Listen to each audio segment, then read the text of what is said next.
Hello everyone, this is Aparajita from evidyarthi.in and चलिए ये जो हमारा लास्ट टॉपिक है आपके chapter number 2 new Kings and kingdoms history की बुक से, इसको जल्दी से हम लोग फटाफट से खत्म कर लेते हैं। हमारा टॉपिक है the administration of the empire.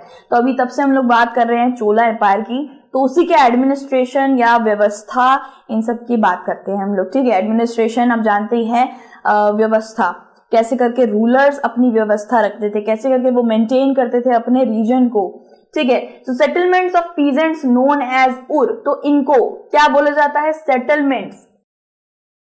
Peasant के सेटलमेंट यानी कि जो पीजेंट होते हैं, जो खेतों में काम करते हैं, कल्टीवेशन करते हैं, वो एक पर्टिकुलर सेटलमेंट बना के रहते हैं, एक साथ सारे लोग रहते हैं, तो उस सेटलमेंट को उर बोला जाता है, UR उर। Larger units of village where called Nadu.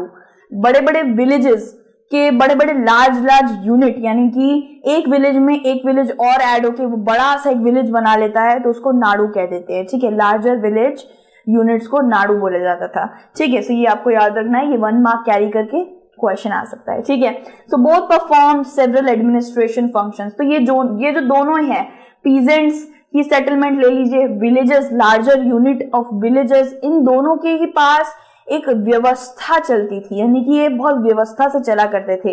Administration चलता था कि भाई यहाँ से यहाँ तक, मतलब इतने से इतने तक पानी चलेगा, इतना इरिगेशन करना है, हमारे राजा के हिसाब से ये रूल हमें फॉलो करना है। सो व्यवस्था, मतलब कहते हैं ना, व्यवस्था के साथ ये दोनों चलते थे। ठीक है, जो बहुत अच्छी बात है, they follow rules. Okay, and hand out justice, tax collection. तो बेसिकली क्या है कि यहाँ पे कोई एक ना एक चीफ तो होगा यहाँ पे, जैसे कि पीजेंट्स का कोई ना कोई एक चीफ होगा, सेटलमेंट का कोई एक चीफ होगा, सरदार होगा, लीडर होगा, और विलेजेस में पंचायत रहती है। ठीक है, मुखिया रहता है। तो ये लोग क्या करते थे, ये हेड बन के रहते थे और ये लोग टैक्स कलेक्शन करते थे, जस्टिस हैंड आउट करते थे। हैंड आउट की जगह आप डिस्पेंस नाम भी, डिस्पेंस वर्ड भी यूज कर सकते हैं। हैंड आउट मतलब कि साथ ही साथ न्याय करते थे, न्याय पालन, कलेक्शन करना टैक्स का, ये सब चीजें ये ध्यान रखते थे। ठीक है, और settlements were very created with spread of irrigation. ठीक है, तो यहाँ पे क्या बोला गया है कि सेटलमेंट्स के अंदर इरिगेशन फैसिलिटी सब कुछ ध्यान रखना पड़ता था। ठीक है, और धीरे धीरे हर सेटलमेंट के अंदर, हर गांव के अंदर इरिगेशन फैसिलिटी छोड़ी जा रही थी, यानी कि पानी की सुविधा हर जगह, हर विलेज में दे दी जा रही थी। ठीक है, जिससे वो एग्रीकल्चर कर पाए, क्योंकि हमारे जो चोला रूलर्स थे वो क्या कर रहे थे, वो एग्रीकल्चर को बहुत बढ़ावा देते थे। ठीक है, लार्जर यूनिट्स को क्या बोला जाता था? नाडू बोला जाता था, और पीजेंट सेटलमेंट्स को उर बोला जाता था। ये देखिए, कुछ इस तरीके से पीजेंट्स छोटे छोटे अपने घर और कस्बे बना के रहते हैं, तो इसको आप उर कहेंगे, और उनकी भाषा में उर कहेंगे। और ये बड़े बड़े लार्जर यूनिट जहाँ पे बहुत सारे लोग इकट्ठा होकर रहते थे विलेज में, गांव में, उसे हम नाडू कहते हैं। ठीक है, और साथ ही साथ ये सबसे ज्यादा मेन प्राइम क्या इनके फंक्शन रहते थे कि जस्टिस जरूर होना चाहिए विलेज में, या फिर पीजेंट्स के सेटलमेंट में कुछ भी गलती हो रही है, कोई किसी के साथ कुछ न्याय नहीं हो रहा है, तो जस्टिस जरूर होना चाहिए। और वो जस्टिस कौन करता था? या तो रूलर्स के पास बात चली जाती थी अगर कोई बहुत बड़ी बात होती थी, या तो वहां के मुखिया, सरदार, चीफ उसको संभाल लेते थे। ठीक है, टैक्स कलेक्शन होता था, वो मुखिया, चीफ वहां पे जो रहते थे वो लोग ही टैक्स कलेक्शन करते थे और रूलर्स तक पहुंचा देते थे।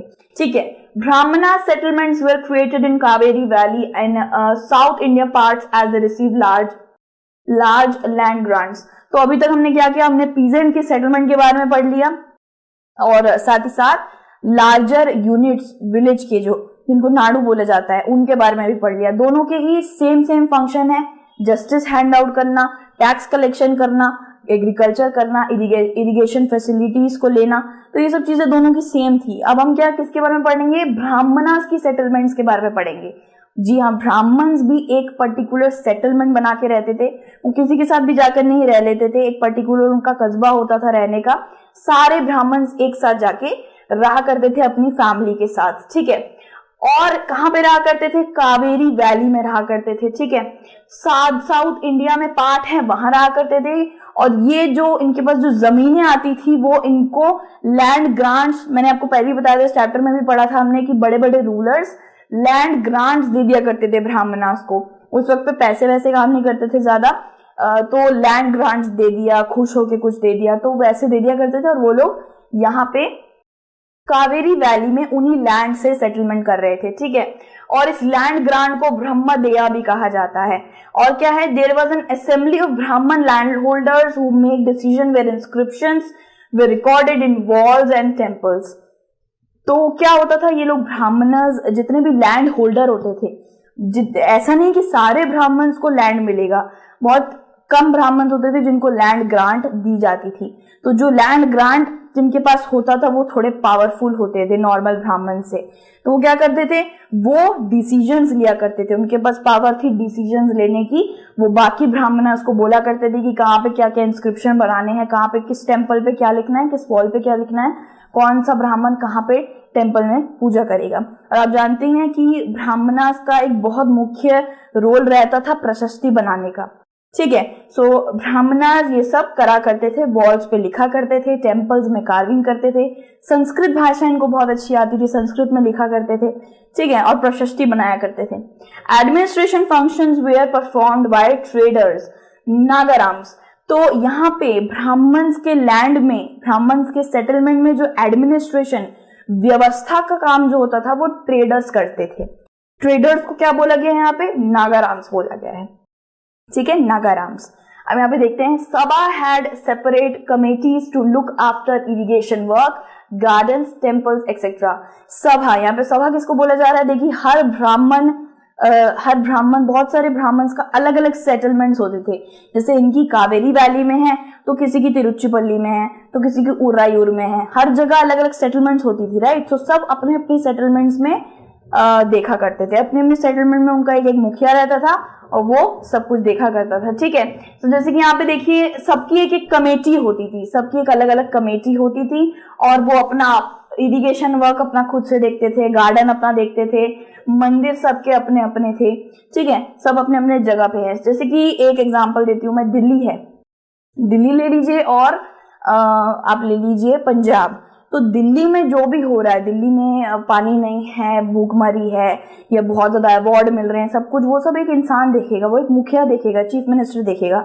पंजाब में ये दिक्कत आ रही है, ये वो, तो उसके लिए भी एक चीफ मिनिस्टर बैठा हो। तो सब अपना अपना कमेटी बना के चल रहे हैं, अपना अपना सब कुछ देखते हैं, सबके अपने रूल्स हैं। Names were written on palm leaves and tickets of the eligible members and were stored in a earthen pot. Later chits were picked out with the help of a boy. अब यहाँ पे क्या बोला गया कि हर ब्राह्मण settlement की एक कमेटी बनाई जाती थी।